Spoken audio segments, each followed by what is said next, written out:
Hello, magandang buhay. Ngayong araw may samahan niyo kami mag-swimming. Alas 6 nga ako sa pagpunta sa beach kaya alas 5 pa lang ay gising na kami. Mga isang oras din kasi ang biyahe papunta sa Barangay Ipil mula dito sa amin sa Maulawin. Kaya pagpasensya niyo na kung mukha akong hulas. Mamagapang ang mukha ka niyan pero okay lang yan. Magkalapit bayan niya lang kami ng asawa ko kaya masaya. Medyo mahirap nga lang yung daan dito dahil malubak yung daan kung ang gamit mo ay yung mababang sasakyan. Dito nga rin pala yung daan papunta sa beach na mayroong malawak na sandbar.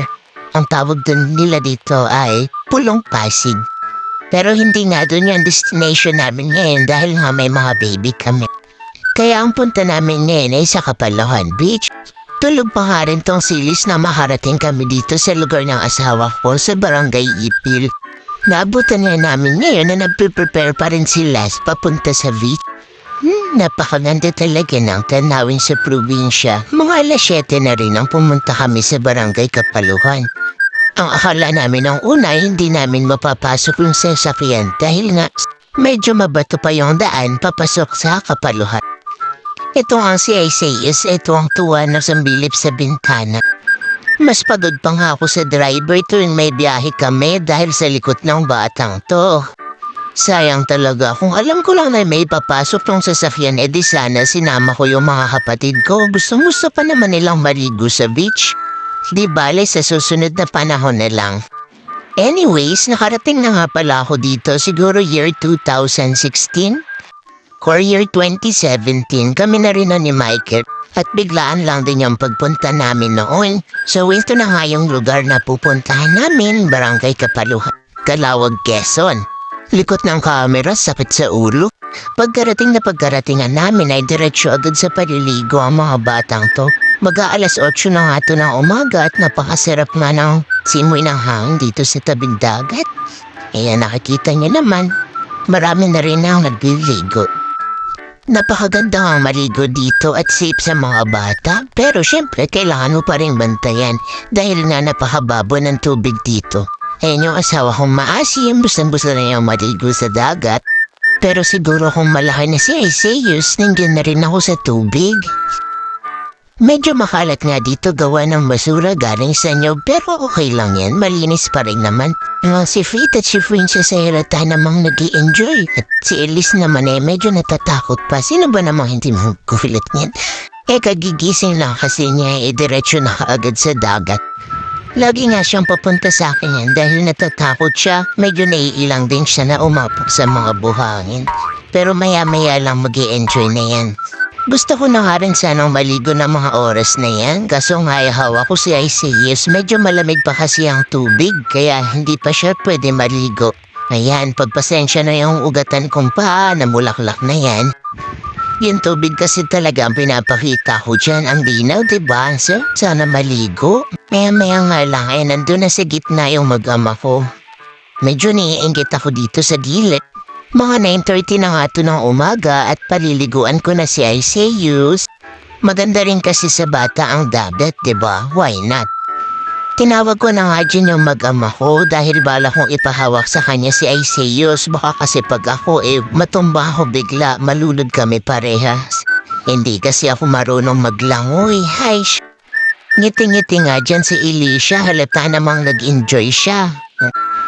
Minamadali ko na nga yung asawa ko ditong hawakan niya si Isaias dahil nga nangangasim na yung kilikili ko, baka mamoy pa ng iba. At ito naman si Isaias ay halatang natakot sa tubig. First time niya lang kasi dito sa dagat. Pero kalaunan ay nag-enjoy na rin siya. Ito si Elise ay hinahanap ang kanyang lolo at medyo takot pa nga siya ngayon dahil nga wala yung hapa niya. Sinabayan ko na nga yung magbabad si Isaias, mga 30 minutes lang siguro kami na sa dagat. At tumahawa na nga rin kami dahil hindi naman pwedeng magtagal si Isaias dyan. Yan nga si Tita Ome na hindi rin naligo dahil masama ang pakiramdam niya. At ito namang si Tita Annalyn ay may baby. Bumalik nga kami sa dagat ni Isaias dahil nga baka lamigin siya. Pinakuha ko kasi sa asawa ko yung dala-dala naming pambanlaw sa kanila. Tuwawang bata, nilalamig na. At pagkatapos nga niya ay nagpalit lang ako ng damit, wala nga kasing banlawan dito. At pagkatapos ng dumedi ni Isaias ay ang sarap ng tulog niya. Wow, sana may bit-bit. Ano yan, kuya? Pampaliid ng summer. May isang grupo dito na nakabangka. Pupunta siguro sila sa Kalapit Beach. Malapit din kasi ang lamesang bato dito. At may karatig din daw itong beach na mas maganda pa kesa dito. Kaso nga lang maraming tao. Kaya mas okay na rin na nandito kami. Ang sarap ng mag-emote dito, mapapakantahan na lang talaga. 5 little monkey, Humpy Dumpy. Mama called the doctor and the doctor said, pagbilang kong 3, nakatago na kayo. Ay, napakahaba pala ng video na to, makakaumay mag-voice over. At sa wakas nagsawa na nga yung mag-ama ko na maligo sa dagat. Ilang oras din kasi sila dun sa dulo. Naku, magka-sunburn na siguro tong dalawang to. Wala naman kasi talaga sa plano ang mag-beach. Ang plano ay papuntang Bicol, yun na lang ay hindi natuloy. Kaya hindi na rin kami nakabili ng sunblock. Buti na nga lang ay maaga kami pumunta dito, kaya hindi masyadong nasunog yung dalawa. Ayan nga at naglalaro si Alicia ng buhangin. Niloloko ko nga na sana nagbadala pala tayo ng sako. May panggawa na sana tayo ng bahay. Hinahayaan nga lang namin na mag-enjoy si Alicia dahil maya-maya lang iaalis na kami. 11:00 na nga rin ito kaya mainit na rin maligo at ito naman si Isaias hanggang ngayon ay tulog pa rin. Ayan, tingnan nyo, napakaganda diba? Mahaba pa yan hanggang dun pa yan sa dulot. Libre nga lang ang maligo dito at kanya-kanya na lang hanap ng pwesto sa ilalim ng puno. Yung iba ay nagtayo pa ng tent. At natatawa nga ako dito sa asawa kong nabuhugas pa ng puwit dahil pinasukan doon ng buhangin. Hoy, tama na yan. Tagkal ng asim mo niyan. At habang hawak ko nga si Isaias ay nagpapaka-expert ako dito mag-camera kahit ang gulo-gulo.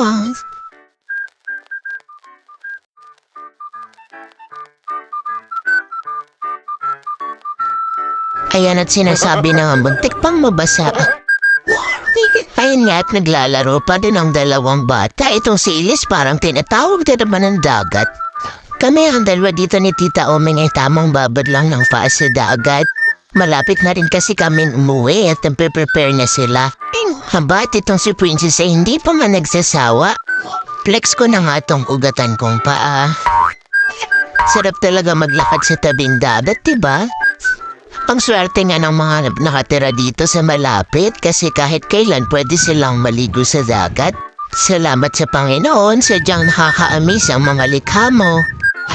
Maya-maya nga yumaho na yung mag-ama ko dahil babanlawan na siya. Medyo naglalamig na rin kasi ang mga paa at kamay ni Alicia. Ayan nga pala sila Tito Eddie, Tito Boyet at ang mag-asawa ni Ate Fer. Pati na rin si Papa. Nagsiyaho na nga rin sila dahil nga tanghali na. At itong si Isaias ay nadising na. Si Ilis ay parang tinatawag na naman ang dagat. Halos ayaw nga niyang humakbang. Sana mapagbalik namin dito sa Mayo sa birthday ni Isaias ay wala pang mga jellyfish. Nang sabihin na nag-safe pa rin mag-swimming. Maikli nga lang yung oras na nilagi namin dito pero pasalamat pa rin kasi kahit pa paano ay nakatikim kami ng dagat. Maalat pa rin, parang yung kilikili ng asawa ko. Pagkarating nga namin ay nagbanlaw kami saglit. Pinaliguan ko rin yung dalawang bata dahil hindi nga masyadong nakaligo ng maayos. At ito nga si Isaias inaantok nga naman. Nakakain na nga rin kami ng mga oras na yan. Sobrang init nga ng panahon dito.